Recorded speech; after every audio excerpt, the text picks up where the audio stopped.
Hello friends, today we will start with a new chapter, chapter number 2, angles. So first we will see what is meant by angle. दो raise एक जगह meet होती है, so यहाँ पर जो बनता है उसको हम लोग बोलते हैं एंगल.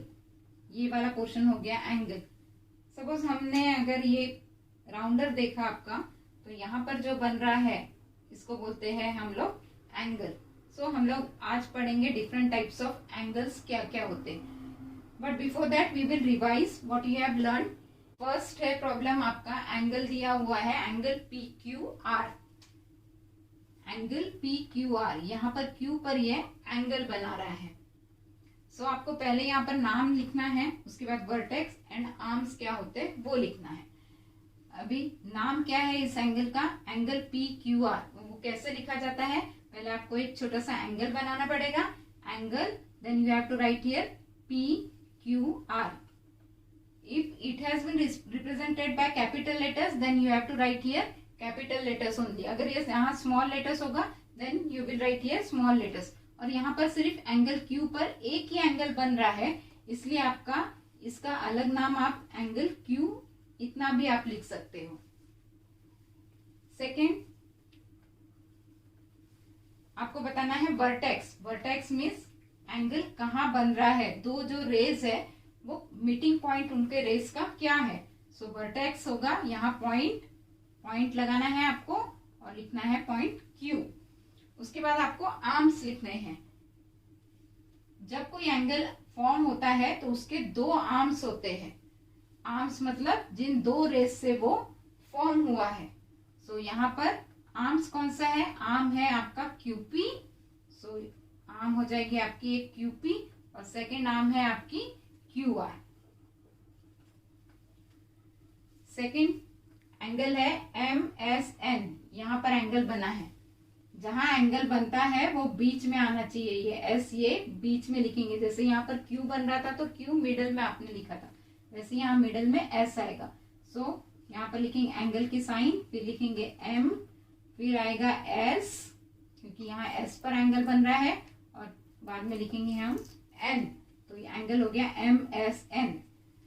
आप एन एस एम भी लिख सकते हो.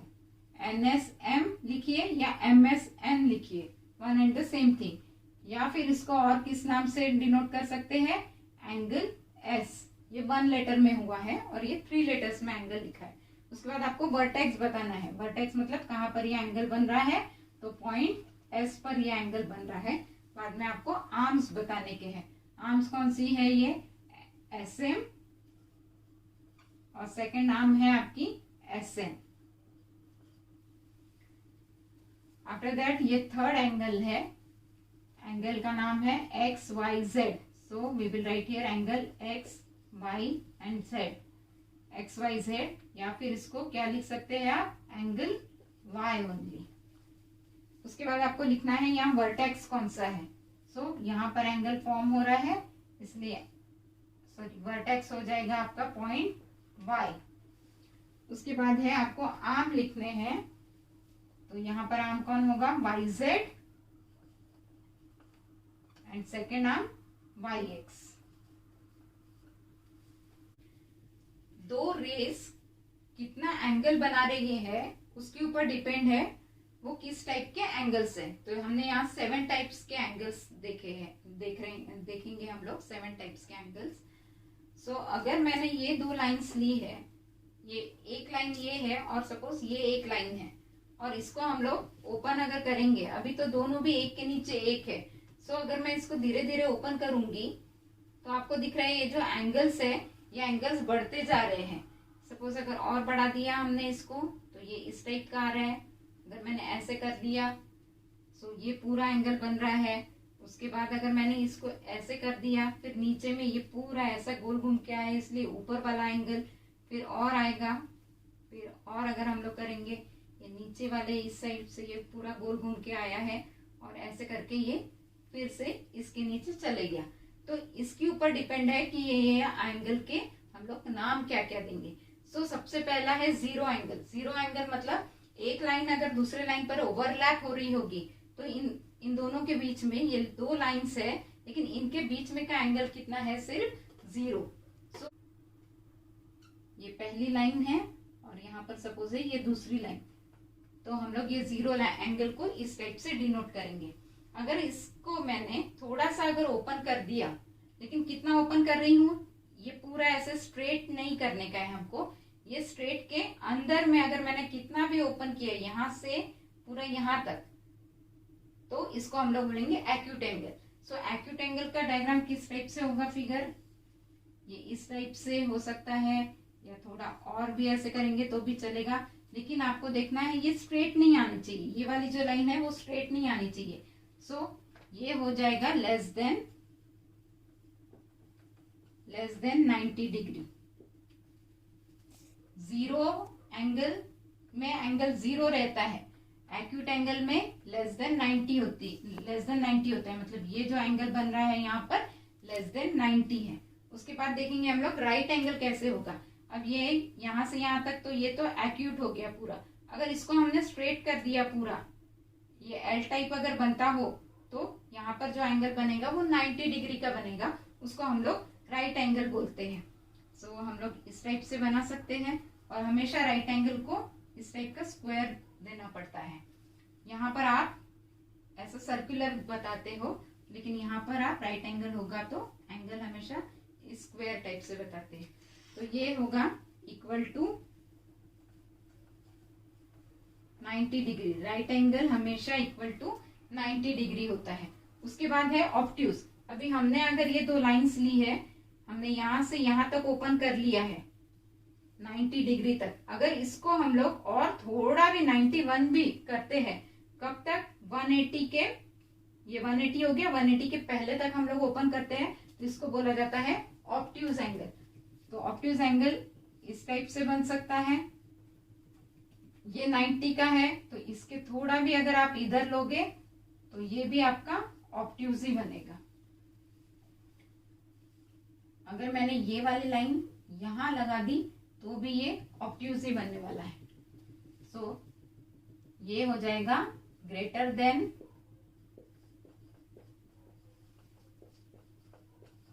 90 एंड लेस देन 180।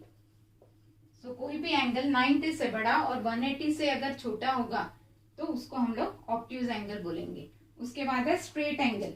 अभी हमने कितना ओपन किया है इसको, पहले ये 0 था, उसके बाद एक्यूट एंगल, उसके बाद हमने लिया है राइट एंगल, उसके बाद हम लोग गए थे ऑब्ट्यूज की तरफ, और ऑब्ट्यूज के बाद अगर मैंने इसको पूरा ऐसे स्ट्रेट कर दिया दोनों लाइंस को, सो ये बन जाएगा स्ट्रेट एंगल। तो स्ट्रेट एंगल में ये पूरा पोर्शन कितना रहेगा, 180 का।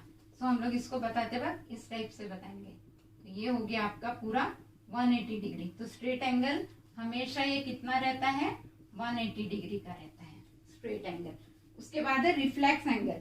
रिफ्लेक्स मतलब रिफ्लेक्शन, जो स्ट्रेट है उसके अगर थोड़ा नीचे आ गया तो उसको हम लोग बोलेंगे रिफ्लेक्स एंगल।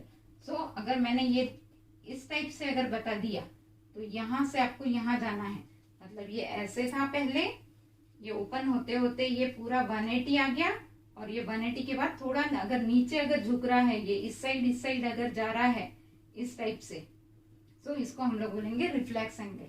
सो रिफ्लेक्स एंगल कितना रहेगा, more than 180 degree, greater than 180 degree रहेगा।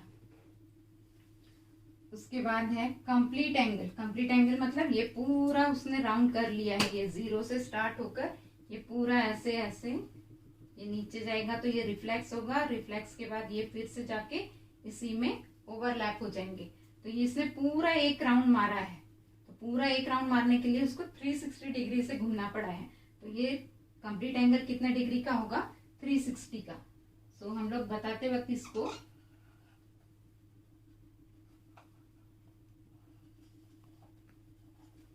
इस टाइप से बताएंगे। तो ये हो गया है 360 डिग्री का कंप्लीट एंगल। जब आप 0 बताते हो तब भी आपकी स्ट्रेट लाइन ही बनती है, लेकिन यहाँ ऐसे दिखाया जाता है जैसे 2 लाइंस एक के ऊपर एक ओवरलैप है करके। लेकिन यहाँ पर कैसे बताया जाता है कि ये पूरी दूसरी लाइन उसके पीछे से ऐसे गोल घूम के फिर से उसके रिटर्न पोजीशन पे आ गई है। सो ये पूरा इस टाइप से हम लोग एरो बताते हैं। तो कंप्लीट एंगल ये हमेशा 360 डिग्री का होता है। Zero angle 0 degree, acute angle less than 90, right angle equal to 90, obtuse angle greater than 90 and less than 180, straight angle हमेशा 180 डिग्री का, reflex angle greater than 180 and complete angle is equal to 360 degree. ये 180 and less then 360 भी होना चाहिए ये angle आपका। 180 to 360 degree के बीच में आपका रिफ्लेक्स एंगल होगा। देखेंगे एंगल बाइसेक्टर क्या होता है। एंगल बाइसेक्टर मतलब किसी भी एंगल को अगर हमने आधा कर दिया, सपोज ये है एंगल, सपोज है ये 40 डिग्री का, और इसको मैंने अगर यहाँ से हाफ कर दिया तो ये हो जाएगा आपका 20 डिग्री और ये भी हो जाएगा 20 डिग्री। तो इसका मीनिंग क्या हुआ कि हमने एंगल को बाइसेक्ट किया, आधे में उसको डिवाइड किया। सो ये आप लोगों को ड्रॉ करके बताना है कि आप एंगल बाइसेक्ट कैसे करोगे। तो उसके लिए हम लोगों को पहले एक एंगल बना लेना पड़ेगा। सपोज अगर हमने इस टाइप से एंगल बना लिया है कोई,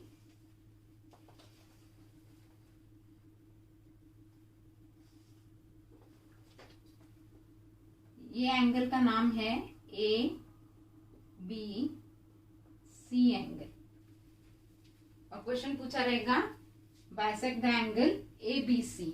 सो आपको क्या करना है, पहले आपके पास जो राउंडर है, ये राउंडर को आपको ओपन करना है और ये जो इसका पॉइंट है, ये वाला पॉइंट, ये पॉइंट आपको वर्टेक्स पर रखना है। अभी कितना ओपन करेंगे आप, उसका कोई ऐसा मेजरमेंट नहीं है कि आपने कितना ओपन करना चाहिए, लेकिन जैसे आपकी इतनी बड़ी लाइन है तो मोर देन हाफ तक अगर आपने किया तो भी ये चल जाएगा, या फिर थोड़ा छोटा किया तो भी चलेगा। लेकिन एक बात ध्यान रखना है कि आपने जितना डिस्टेंस यहाँ पर कट किया है उतना ही डिस्टेंस आपको यहाँ कट करना है। या फिर ऐसे सोचिए कि यहाँ से आपको एक पूरा ऐसा राउंड बनाना है, यहाँ से लेकर यहाँ तक। सो हम लोग ये ड्रॉ कर लेते हैं। सपोज अगर मैंने यहाँ पर पॉइंट रखा है मेरा और मैं अगर ड्रॉ कर रही हूँ तो ये इस टाइप से आएगा। ओके, सो हमने ये राउंडर से इस टाइप से एक कट कर दिया है। अभी आपको कितने यहाँ पर कटिंग्स मिल रहे हैं, ये एक और ये एक दूसरा, ये 2 पॉइंट्स मिल रहे हैं आपको। अब क्या करना है, आपको यहाँ पर रखने का है पॉइंट राउंडर का, और इस वक्त आप जितना यहाँ पर रखे थे उसको अगर आपने चेंज करना चाहे तो भी आप चेंज कर सकते हो। ऐसा कोई जरूरी नहीं है कि यहाँ पर जितना रखा उतना ही यहाँ पर रखने का है डिस्टेंस। सो ये अभी हमने कुछ चेंज कर लिया है सपोज, और फिर मैं यहाँ से इस टाइप से एक कट दूंगी। तो यहाँ से अगर मैंने यहाँ कट दिया तो इस टाइप से एक कट आ जाएगा। सेम अभी मैंने ये इतना जो डिस्टेंस रखा है उतना ही मैं यहाँ से लूंगी और यहाँ पर भी एक कट दे दूंगी। सो मुझे यहाँ पर ऐसा कट मिलेगा। सो यहाँ पर मेरा ये पॉइंट आ जाएगा, ये आएगा आपका पॉइंट ऑफ इंटरसेक्शन। अब आपको क्या करना है, ये जो पॉइंट आपको नया मिला है और ये आपका ये जो बी पॉइंट है ये ज्वाइन कर देने का है।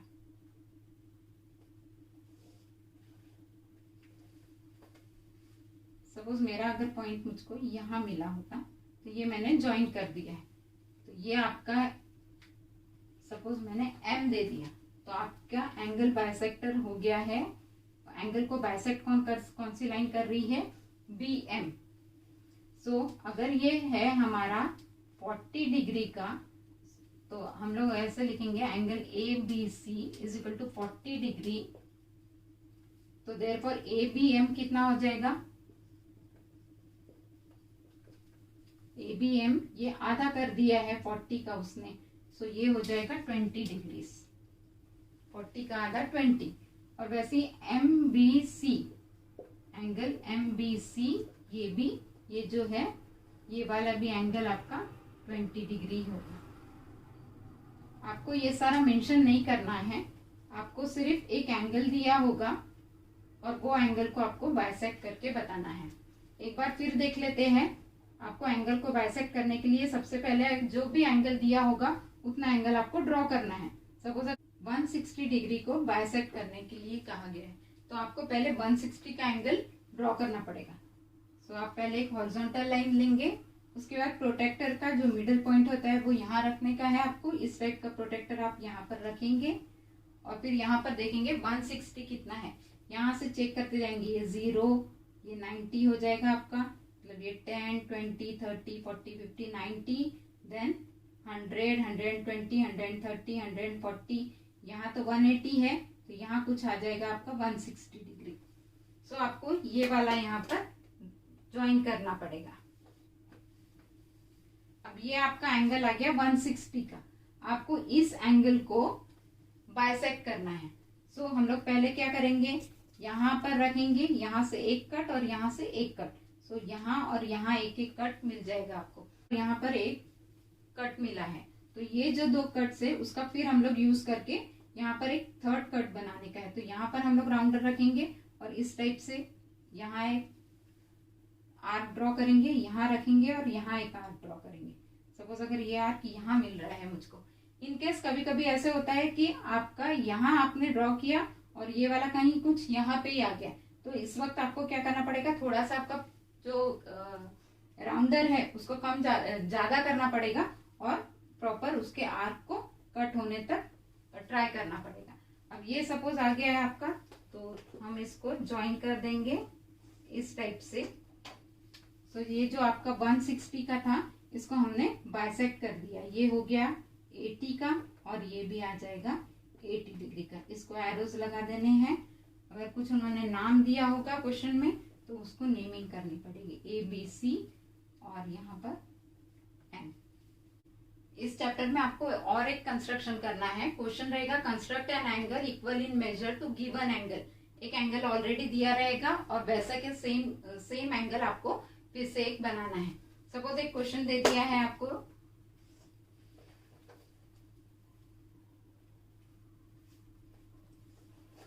इस टाइप से एक एंगल दिया है, एंगल ABC। ये मेजर कितना भी हो आपको सेम टू सेम यहाँ पर वैसा ही ड्रॉ करना है। तो उसके लिए सबसे पहली स्टेप क्या रहेगी कि आपको रूलर यहाँ रखनी है और एक लाइन ड्रॉ करना है।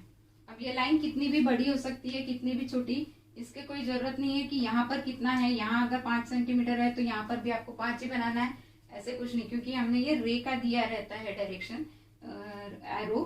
सो रे तो कितनी भी एक्सटेंड हो सकती है। सो आपने एक ये वाला पहले लाइन ड्रॉ कर लिया। सेकेंड थिंग अब आपको क्या करना है, सो आपका ये जो कंपास है उसको यहाँ पर रखने का है और आपको इस टाइप से पूरा कट मारने का है। सो हम लोग अगर यहाँ पर रखेंगे और यहाँ अगर कट मारेंगे तो ये इस टाइप से आ जाएगा। अब जितना डिस्टेंस आपने यहाँ रखा है वो सेम डिस्टेंस आपको यहाँ रखने का है। मतलब मैंने अगर यहाँ से ये डिस्टेंस इतना रखा था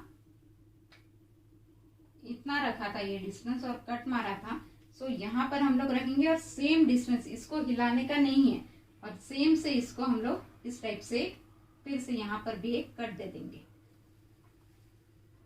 ओके, अब सेकंड क्या करना है, आपको यहाँ पर रखने का है पॉइंट आपका, और यहाँ से ये यहाँ पर कितना डिस्टेंस है वो देखना है। अब सपोज यहाँ मैंने ये रख दिया है और एग्जैक्टली अभी मैं इस पॉइंट को टच कर रही हूं, ये तो यहाँ एक आर्च बनाने का है। सपोज ये आर्च ऐसा हो जाएगा। अब आपको ये जो इंटरसेक्शन पॉइंट मिला था उसके ऊपर रखने का है और यहाँ से सेम वैसे ही आर्क यहाँ ड्रॉ करने का है।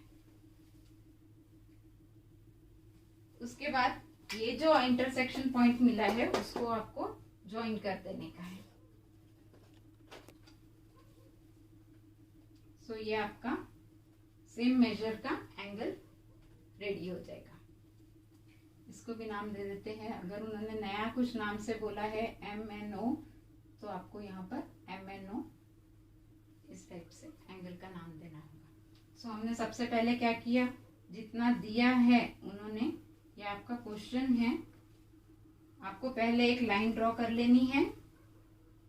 यहाँ पर आपको राउंडर मतलब आपका कंपास का पिन रखने का है और इसको कट मारने का है। कट मारिए या राउंड कीजिए। सेम उतने ही डिस्टेंस जहाँ इतना यहाँ पर जहाँ जितना लिया है उतना ही आपको यहाँ पर भी करना है। उसके बाद यहाँ पर रखने का है आपको पिन और यहाँ से इधर कट मारने का है। तो ये इंटरसेक्शन पॉइंट आ गया, यहाँ पिन रखेंगे और ऐसा मारेंगे तो ये आ जाएगा और फिर इसको यहाँ से ज्वाइन कर लेने का है। सो जितना आपको क्वेश्चन में दिया होगा एंगल उतना ही आप फिर से यहाँ पर ड्रॉ कर पाओगे। इसके साथ ही हमने चैप्टर 2 एंगल्स ये चैप्टर कंप्लीट किया है। So thank you.